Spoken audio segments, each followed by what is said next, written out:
আবারও টিউজ বাংলার পক্ষ থেকে যারা দেখছেন তাদের সবাইকে শুভেচ্ছা জানিয়ে আফটার এফেক্টসের বেসিক ট্রেনিং কোর্সে স্বাগত জানাচ্ছি। আজকে আমরা আলোচনা করব আফটার এফেক্টসের ওয়ার্কস্পেস নিয়ে। কিভাবে বিভিন্ন ওয়ার্কস্পেস ক্রিয়েট করা যায়, ওয়ার্কস্পেস কীভাবে ডিলিট করা যায়, কীভাবে বিভিন্ন ওয়ার্কস্পেস আমরা অ্যাক্সেস করতে পারি, মডিফাই করতে পারি এবং কীভাবে ওয়ার্কস্পেসকে রিসেট করা যায়, এই বিষয়গুলো আমরা আজকে আলোচনা করব। তো সরাসরি আমরা মূল আলোচনায় চলে যাচ্ছি।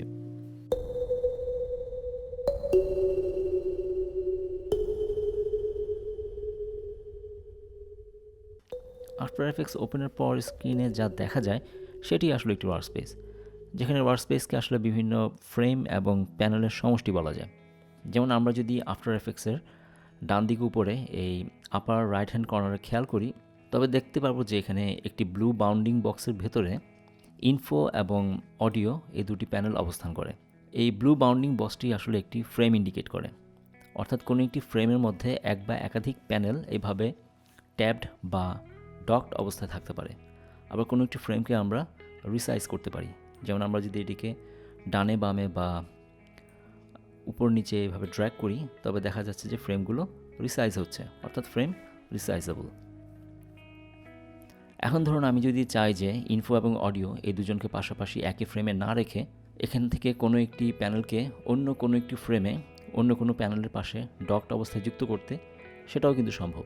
যেমন আমি যদি এখান থেকে ইনফো প্যানেলটিকে প্রজেক্ট যে প্যানেলটি আছে এই প্যানেলের পাশে ডক অবস্থায় যুক্ত করতে চাই, সেক্ষেত্রে আমাকে যেটি করতে হবে তা হলো আমাকে এই ইনফো প্যানেলটির উপর মাউসের লেফট বাটন ক্লিক করে যদি ড্র্যাগ করে এটিকে আমি নিয়ে আসি, তবে দেখা যাবে যে এখানে প্রজেক্ট প্যানেলের মধ্যে এরকম ব্লু কালারের বিভিন্ন বাউন্ডিং বক্স দেখা যাবে।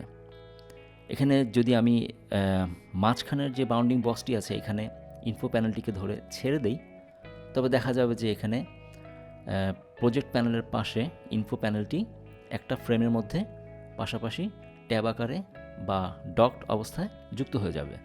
আবার ধরুন আমি যদি এই ইনফো প্যানেলটিকে মাঝখানের ড্রপ জোনে না ছেড়ে ডানে বামে বা উপর নিচে কোনো একটি ড্রপ জোনে ছেড়ে দিই, সেক্ষেত্রে যেটি হবে, সেক্ষেত্রে দেখা যাবে যে প্রজেক্ট প্যানেলের পাশে ইনফো প্যানেলটি নতুন একটি ফ্রেম আকারে যুক্ত হয়ে যাবে।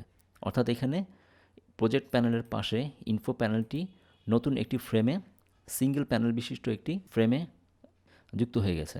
অর্থাৎ আমরা চাইলে নতুন একটি ফ্রেমও ক্রিয়েট করতে পারি। তো এইভাবে আমরা ওয়ার্কস্পেসকে আমাদের ইচ্ছে মতো মডিফাই করতে পারি। আবার আমরা চাইলে কোনো একটি প্যানেলকে কোনো একটি ফ্রেমের মধ্যে ডকড অবস্থায় বা সিঙ্গেল কোনো একটি ফ্রেমে না রেখে সম্পূর্ণ আনডকড অবস্থায় ফ্লোটিং প্যানেল হিসেবেও কিন্তু রাখতে পারি। সেই ক্ষেত্রে যেটি করতে হবে, ধরুন আমি যদি এই কম্পোজিশন প্রিভিউ প্যানেলের পাশের এই ছোটো ফ্লাইআউট মেনুতে ক্লিক করি, তবে এখানে দেখা যাবে যে আনডক প্যানেল নামে একটি অপশন দেখা যায়। আমি যদি এই আনডক প্যানেলে ক্লিক করি অথবা আমার কিবোর্ডের কন্ট্রোল বাটন চেপে ধরে আমি যদি আগের মতোই মাউসের লেফট বাটন ক্লিক করে যদি এটিকে ড্র্যাগ করি প্যানেলটিকে, তবে দেখা যাবে যে কম্পোজিশন প্যানেলটি একটি ফ্লোটিং প্যানেল হিসেবে আনডকড অবস্থায় রেস্ট অফ দ্য ইন্টারফেস থেকে সম্পূর্ণ আলাদা হয়ে যাচ্ছে। এখন কারো সিস্টেমে যদি ডুয়েল মনিটর সেট করা থাকে, সে কিন্তু চাইলেই এই কম্পোজিশন প্রিভিউ প্যানেলটিকে তার সেকেন্ডারি মনিটরে ট্রান্সফার করে অলওয়েজ একটি বড় স্ক্রিনে তার প্রিভিউ দেখতে পারে, যেটি কিনা তার কাজ করার ক্ষেত্রে অনেক বেশি হেল্পফুল এবং ইজিয়ার। অর্থাৎ ওয়ার্কস্পেসকে আমি আমার প্রয়োজন মাফিক মডিফাই করতে পারছি। এখন ধরুন আমি যদি মনে করি যে আমি এরকম একটি ওয়ার্কস্পেসেই সবসময় কাজ করতে চাই, সেই ক্ষেত্রে আমি কিন্তু আমার এই ওয়ার্কস্পেসটিকে সেভ করে রাখতে পারি। এই জন্য আমাকে উইন্ডো মেনু থেকে ওয়ার্কস্পেস, এই যে এখানে নিচে সেভ অ্যাজ নিউ ওয়ার্কস্পেস এই অপশনটি ক্লিক করে আমার ইচ্ছে মতো যে কোনো নামে আমি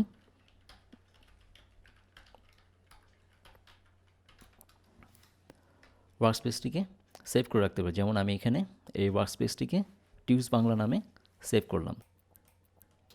এখন আমি যদি এখানে ওয়ার্কস্পেস অপশনে গিয়ে চেক করি, তবে দেখব যে টিউজ বাংলা, আমার এই টিউজ বাংলা যে ওয়ার্কস্পেসটি এটিও কিন্তু এখানে দেখা যাচ্ছে। যেমন আমি ইন্টারফেসের এখান থেকেও কিন্তু চেক করে দেখতে পারি যে এখানে টিউজ বাংলা ওয়ার্কস্পেসটি আমার এখানে নতুন অ্যাড হয়ে যাবে।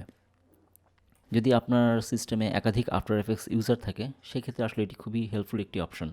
এখন এই ওয়ার্কস্পেসে যদি আবারও কোনো ধরনের চেঞ্জ কেউ করে থাকে, কেউ কোনো চেঞ্জ এনে থাকে, সেই ক্ষেত্রে কিন্তু অলওয়েজ এই উইন্ডো ওয়ার্কস্পেস মেনু থেকে রিসেট টিউজ বাংলা টু সেভ লেআউট ক্লিক করে আবার সেই সেভড লেআউটে ফিরে আসা যাবে। তো এইভাবে আমরা আমাদের ওয়ার্কস্পেসকে সেভ করে রাখতে পারি। এছাড়াও আফটার এফেক্টসে কিছু প্রিমেড ওয়ার্কস্পেস থাকে, যেমন আমরা যদি এখানে এফেক্টস ওয়ার্কস্পেসটিকে ক্লিক করি, সেক্ষেত্রে এফেক্টসে কাজ করার জন্য যে ধরনের প্যানেলগুলো সচরাচর ইউজ হয় সেই প্যানেলগুলো সহ সেরকম একটি ইন্টারফেস ওপেন হবে। আবার ধরুন এখানে যদি আমরা মিনিমাল ওয়ার্কস্পেসটি ক্লিক করি, তবে দেখা যাচ্ছে যে এখানে ইন্টারফেসেরও বেশ ভালোই পরিবর্তন আসছে। এখানে মিনিমাল ওয়ার্কস্পেসের যে লেআউট সেখানে কিন্তু আমাদের প্রজেক্ট প্যানেলটি নেই। এখন কোনো একটি স্পেসিফিক প্যানেলকে যদি আমরা আনতে চাই, সেক্ষেত্রে উইন্ডো মেনু থেকে সেই প্যানেলটি, যেমন এখানে প্রজেক্ট প্যানেলটি যদি আমি ক্লিক করে দিই, আমার কিন্তু প্রজেক্ট প্যানেলটি এখানে চলে আসছে। আবার আমরা চাইলে আমাদের তৈরি করা কোনো একটি ওয়ার্কস্পেসকে ডিলিট করতে পারি। সেক্ষেত্রে উইন্ডো মেনুতে ক্লিক করে ওয়ার্কস্পেস অপশনে গিয়ে যদি আমরা এডিট ওয়ার্কস্পেসে ক্লিক করি, সেই ক্ষেত্রে আমাদের এখানে টিউজ বাংলাটি ক্লিক করে যদি আমরা ডিলিটে ক্লিক করি, তবে আমাদের ওয়ার্কস্পেসটি ডিলিট হয়ে যাবে। যেমন এখন যদি আমরা উইন্ডো মেনুতে গিয়ে ওয়ার্কস্পেসে চেক করি, তবে দেখা যাবে যে আমাদের টিউজ বাংলা যে ওয়ার্কস্পেসটি ছিল সেটি কিন্তু এখানে লিস্টে আর এখন দেখা যাচ্ছে না।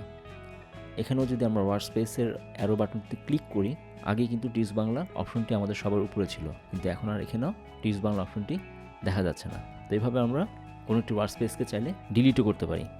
আমার মনে হয় ওয়ার্কস্পেস নিয়ে আলোচনা করার আর তেমন কিছু নেই। তো এখানেই আমরা ভিডিওটি শেষ করছি।